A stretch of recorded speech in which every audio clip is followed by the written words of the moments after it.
Hey, what's going on, guys? Welcome back to a brand new video. My name is Alex and welcome back to the Buckwalk channel. It's been a while since I made a video, so I decided instead of explaining where I was at, I'm going to jump right into a video. It's not going to be too long of a video. It's just going to be a straight little conversation about NHL 22 and NHL 23, and then we'll jump into some more videos at a later date.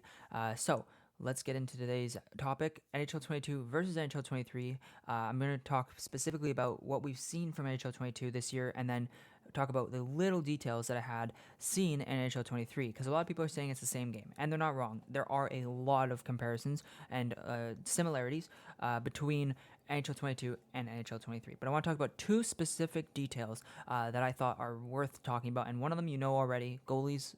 We're going to talk about them, don't worry. But there's one other detail that I really want to talk about, and it's the realistic feeling, the realism of NHL 23.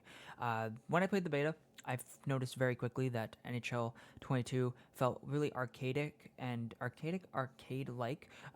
very fast-paced, moving, quick, passing, and just very easy to play in a sense. There are very skilled players, and the game gets more difficult as you go up the divisions in Chell and stuff like that, and even in offline, if you go up to Superstar and stuff like that, it gets more difficult, but it's not like terribly difficult. And especially offline, I've noticed, even at the highest level, after you play offline for a really long time, like I have, you start to realize Superstar is really not that difficult, and you can do a really good job winning games, against them. So to be able to have a little bit more of a realistic game without having to adjust a bunch of sliders is something I'm really looking forward to. And here is what makes NHL 23 more realistic. Starting with the most obvious, spamming poke checks, if they keep it the way it was in the open beta, you can't. So you can't spam poke checks all over the ice when you're playing NHL 23. It will slow you down if you try to hold down a poke check. Every time you throw a poke check, it takes a couple of seconds to recover. And every time you do that, you slow down. So if you're on a back check and you're just holding down the poke check button, you won't catch. You won't catch up to the player, which is great.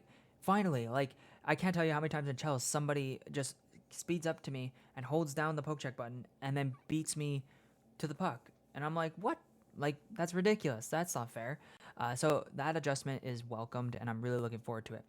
In terms of speed comparisons between 22 and 23, I haven't noticed particularly like a big increase of making players, because they did say in one of the trailers that they want to make players feel like they're fast, the ones who are fast, to make them feel like they are faster than most of the other players.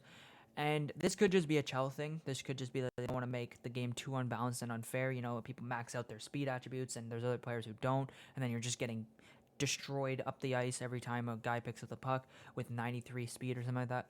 I get that, but they do need to make it feel a little bit, because if I'm going to, waste perks and points on speed, I should be able to feel like I'm faster. So I should be able to beat a 6'2" enforcer, and regardless if the guy has 91 speed, I should be able to beat him at like 5'7", 120 pounds or less. I should be able to beat this 6'2", 210-pound guy, which in NHL 22, as you may know, definitely is not the case. You definitely have to fight for the puck against a guy like that, and then you just get bodied anyways.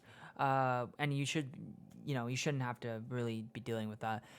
But there's always ways to beat those guys. And that's where, NHL 23 should be able to rectify that, where there's actually kind of a skill gap between different classes, which is great, because you want to be able to beat players who are just throwing hits. You should be able to beat them. And it always comes down to actually playing the game properly, not just, expecting, because I picked a 5'7", 100-pound guy, I should be able to beat everybody to the puck and dangle like I'm Datsuk. No, like, you still need to play the game, which is fine.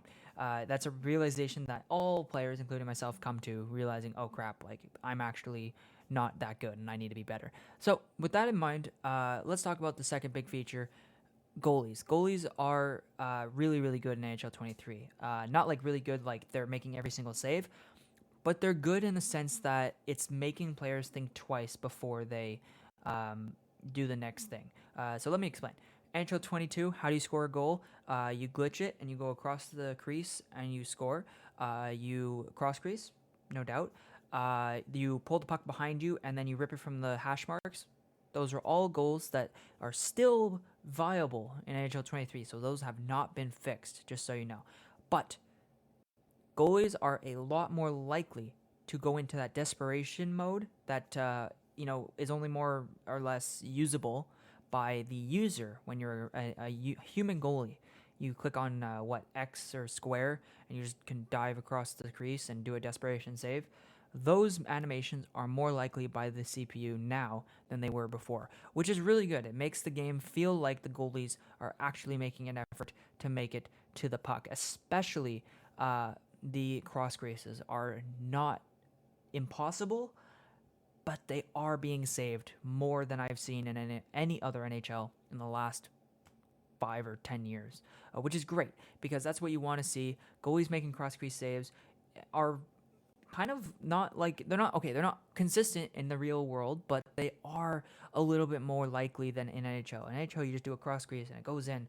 In 23, now the goalies actually follow the puck really well. They track it really well. They'll even stop midway through the transition, as you guys saw, and I can confirm that that actually does happen in the 23 beta, which is great. The game feels like it's more realistic than ever, and I think that's what I'm going to title this video. NHL 23, the most realistic we've had it, or something like that. I don't know. I'll figure it out.